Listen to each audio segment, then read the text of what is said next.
Hi, I'm Caitlin and I read a lot. So, the title for this video is How I Survived My First Semester at Uni. Truth be told, I don't really think I did. This journal, ASMR, I've written down my tips for uni. Be organized. I cannot stress this enough, but being organized will literally make or break your life. The easiest way that I found to stay organized is, this is my bullet journal. It doesn't actually have bullets. It's lined. It's not like an actual bullet journal. It's August. What's the date today? Oh, I have a quiz due today. Crap. I gotta do that. Someone remind me. Today's the 20th. Today is the 12th of August, so I've just written down the date up here, and then I have anything that's due today highlighted.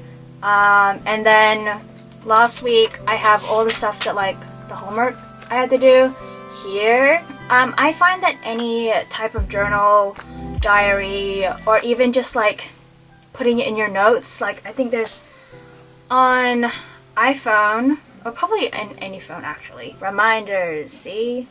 You just like put down a task that you need to do and then just like mark it off. It can be as complex as a bullet journal, or it can be as simple as a reminders to-do list. Staying organized is so important for me, I think, because I personally get like distracted easily. I'm sure I speak for a lot of people when I say that. So having things all in one place and where I can always easily see where things are due, when I have to do things, and if it's all color-coded, it just makes things more fun for me. Okay, got it. This is my binder. More ASMR. I still say so many ums. Oh my goodness. Okay, this is my binder. Okay, it's organized by subject. Obviously, oh dear. I have like my lecture notes. Ugh. Okay, so I have my lecture notes at the beginning. So like, it's week 4 this week. So I have weeks 1 to 3. And then in my sleeves thingies, I have my tutorial notes, any homework, and I also have any just like loose leaves of paper where I've written down examples or any other things that they hand to us. I slip this in so that everything is in one place. Also, background knowledge that you probably should know. I'm doing a Bachelor of Business, hence my subjects. Probably should have said that at the beginning, but yeah. I graduated high school last year. I got into uni through ATAR/early offers. So, yeah. High school was like really not it for me, but we're gonna talk about my last semester. So, here's a little bit of history for Caitlin, who is me. I have anxiety. It is diagnosed. I'm not self-diagnosing or anything. I do have a history of it. I deal with a lot of stress, especially when it comes to exams, assessments, and change, because I don't know. I haven't always been like this, but when I was getting older, like throughout high school, I started to develop the anxiety, and once I saw a doctor, he diagnosed me, and like I've been going through like all therapy and everything to make sure that I'm like getting better. But yeah, so last semester, it was my first semester at uni. Everything was really different. I was definitely not expecting it to be so severely different. I was terrified, to say the least, and that terror and that anxiety and all of that fear kind of like led me to not perform as well as I could have in all my subjects. As I mentioned it at the beginning of the video, I did fail 2 of my subjects. I did mention this to a counselor at the university that I go to, And she actually said that it's actually completely normal for first years to be failing subjects, or even third years to be failing their subjects. Failure always happens. Yeah, I know. I failed a lot, actually, in high school. Believe it or not, for those who went to high school with me, maybe you knew it, maybe you didn't. But this isn't going to be the first time I say it, but math was not a strong suit in high school for me. I despised it a lot. And because I despised it, I didn't put a lot of effort into it. And so that just meant that I just kept failing it and failing it and failing it. And it just led me to believe that I'm a failure. I'm wrong. I am very, very, very wrong. I don't know if this is... I think I zoomed in before. Let me zoom in a little bit more. Okay, sorry, ignore that. But, yeah, failure is so normal. I'm still trying to come to terms with it, considering I have very Asian parents. Not stereotyping, it's actually the truth. Yeah, failure is really... It's hard to come to terms with, especially when... For me, I wasn't used to failing. Call it big-headed, egotistical, arrogant, whatever. I don't care. Yeah, I had a lot of trouble with failing in high school especially, and I thought that when I got to uni and I started doing a degree that I actually liked and started doing classes that I liked, I would stop failing because I thought I would be doing things that I enjoyed. Turns out, life isn't the way that I want it to be, and life kind of sucks in that sense. I can redo the subjects, and that's the most important thing. And for those who are in high school, remember that failure doesn't mean it's the end of the world. Because for me, that's what it felt like every time I saw 27%, 37%, 49% on all my math tests. Yes, those are all real results from me. Yes, I did get a 27% on a math test. You have to laugh about it, because if you focus on it too much, it becomes all-consuming and it just becomes horrible. I remember being so beyond upset about one stupid exam, and it wasn't even going to any of my grades. It doesn't even make sense. As I said, failure really isn't anything. In high school, marks really don't matter until the HSC, and if you're someone who really, really wants to get into uni and you really, really want to do well in your HSC, you just have to remember that everything that's leading up to the HSC doesn't technically matter until you're doing the HSC, because your HSC is the one that weighs the most. In trials, if you're gonna mess up an exam, mess up your trials, because those aren't real. It's the HSC that's real. I'm not trying to scare anyone who's doing the HSC this year, but it's not as a big deal as you think it is. HSC, I know all of the build up, all 12 years of education has been leading up to that. I get it, I know, because I went through it. But once it's done, it really doesn't matter, because there are so many other ways that you can get into uni or get into the degree, profession, or whatever you want to do in the future. I know there's such a stigma related to it, but TAFE is such a good idea, and I know a lot of universities do colleges that will help you get into the degree. There are so many other different pathways for you to get into uni. ATAR isn't the only thing, and as well as that, early offers are things. If you just go out of your way to research and ask your year advisor, ask your careers person at school, then I'm sure that they'll be happy to help, especially if you have questions.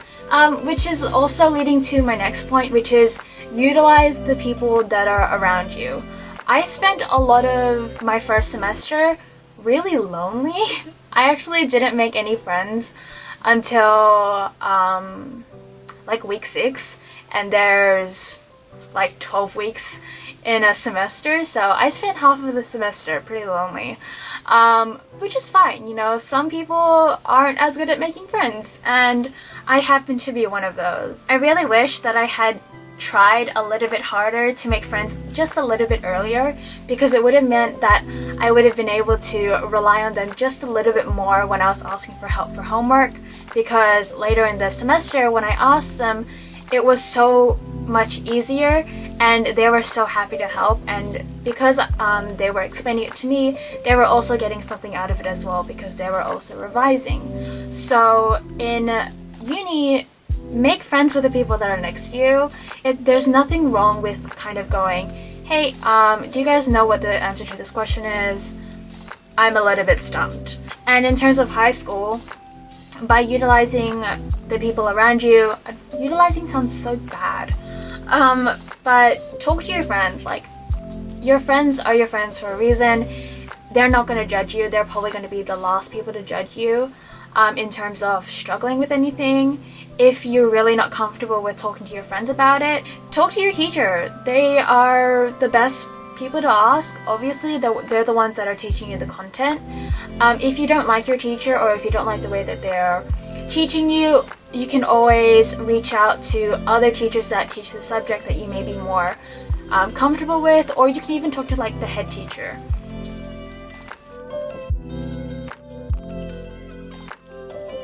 "45-minute, 15-minute rule."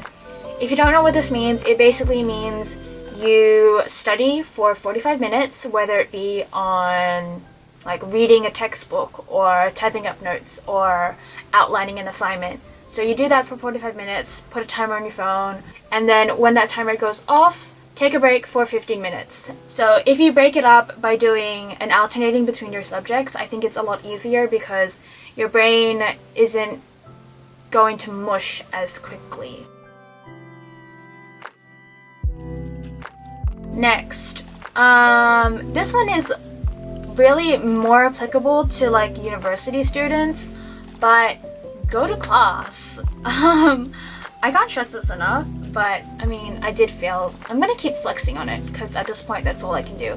I failed 2 subjects, and for those 2 subjects, I didn't go to all of the lectures. I don't know if they correlate, but it is something that I want to remedy this semester. And what I do the night before, so I go to uni on Wednesdays and Fridays, so typically on the Tuesday nights and the Thursday nights, I type my notes ahead of time. So I would download the slides beforehand, and then I would just type up my own summarized notes onto my laptop. I just type up a summary, I take screenshots of the examples, and then I just like put it into my notebook on OneNote. And then so I have everything there, and then when I'm in the actual lecture, I don't have to be worrying about trying to keep up with the lecturer as they're going through the slides, like or if I miss a slide and then I have to refer back to my own slides that are on my laptop. I don't have to keep doing that or feel rushed or anything because it's already done. And if they further explain things, or if they go through a video that wasn't on the slides, I can just edit my notes as it goes. So try to prep early if you can. If you can't, then that's completely fine. Just catch up when you can. But for me, this is working and I really want to keep doing it. And as I mentioned before, I do handwrite my notes and I do type up my notes. Some people would say that this is really stupid and it's really time consuming and not helpful at all. But for me, it's not, because it actually helps me remember and retain more information. Not everyone likes to handwrite their notes because it's too time consuming, but if you want to just give it a try, you don't have to write every single thing word for word. I don't do that when I'm typing. I tend to kind of shorthand things, or I'll write it in a simpler term. I can't think of a particular example right now, but I did it a lot for like my HSC notes, especially with ancient history, with all the dates and all the people and all of the incest. It was hard to keep track of everything. In high school, email was my best friend. Actually, no. Emailing is still my best friend. I love emailing. Emailing has saved my life. Utilize your email because your teacher is literally there at like the tips of your fingers. You can just ask them any questions. But yeah, I was just saying, get the emails of like friends because you can also send them your work for them to edit, or they can send you their work to edit. I did this a lot in high school. Me and my best friend would send each other our essays. Collaborating is a good idea, even if it means interacting with other people.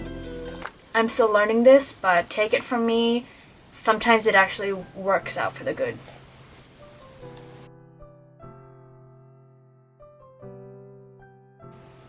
Next, mental health and self-care. I'm quite an advocate for this, so you're definitely going to hear me talking about this more than once on this channel. But yeah, mental health is really important. As I mentioned before, I do have anxiety and I do have a history of depression. Mental health is really important. I know education is important too. I know your degree is important. I know your work is important. I know family and friends and everything is important. But you are important too. And in fact, you are the most important person in your life. And that means you need to look after yourself. As I mentioned before with the 45-minute, 15-minute break, I recommend taking that 15 minutes away from your phone, away from your mess of studying, and eat something, drink something, go to the bathroom. I spent literally one day like completely just like stuck on my dining table just studying for HSC. I did not move. I did my 15-minute break on the table and I just would watch a video on YouTube and then I would go straight back into it. Sometimes I would even cut the 50 minutes and I would just do 10 minutes and then it was just 5 minutes and then suddenly I wasn't having breaks anymore. And that's unhealthy. Everyone needs breaks. I don't care how smart you are, I don't care how high your IQ are or how high your HR was. You need a break because you are a human being whether you like it or not, and you are not invincible. Other things that you can do on your 15-minute break. I never did this, but I do recommend it if you really care about like your body and like exercise and stuff. But go out for a walk. Go out, sit out in the sun for a little bit because we all need that vitamin D. I don't have a lot of it. That's why I am as pale as a vampire. Do it because your body needs it. And we are always inside, and I just personally, I shouldn't really be saying this because I am also always inside, but I'm trying my best here, guys, okay? We're all just trying our best. So put a fictional book in front of your face and read a little bit, because reading fictional books is just going to help you in so many other ways than people even care to realize. It helps your creativity, your imagination, your vocabulary. It helps you become more compassionate and more empathetic. And just read more books, guys. Read more books. Because people keep saying that libraries and physical books are going to disappear, and I don't want that to happen. Oh, I said this before, but I just want to touch on it again because it's my favorite thing ever that my psychologist has ever told me. And it is, give credit to yourself for what you have done. That's all it is. If you got out of bed today, then I want you to say, good job. Because some people can't. You can get out of bed and you can put some breakfast in your stomach and have a glass of water as well with that if you can. Well done. You're partially through the day already, and I think you've done a great job. Some things aren't always the way that it's been told to you. I was told that uni is going to be amazing, that it's going to be the best years of my life. Thing is, they said the same thing about high school, and high school was the worst years of my life ever. Uni, I want to give it another try. I really, really want to do well in this degree and do well in life, just like any other person. But in order for me to do that, I've got to keep trying harder, got to do things differently, and learn, because that's all you can really do at the end of the day. I hope you guys enjoyed the video. Like, comment, and subscribe, and turn on the post notifications if you want. Wherever you are in the world, right now, where am I? It's afternoon where I am, so good afternoon, but to wherever you are in the world or whatever time you're watching this, good morning, good afternoon, good evening, good night, and goodbye.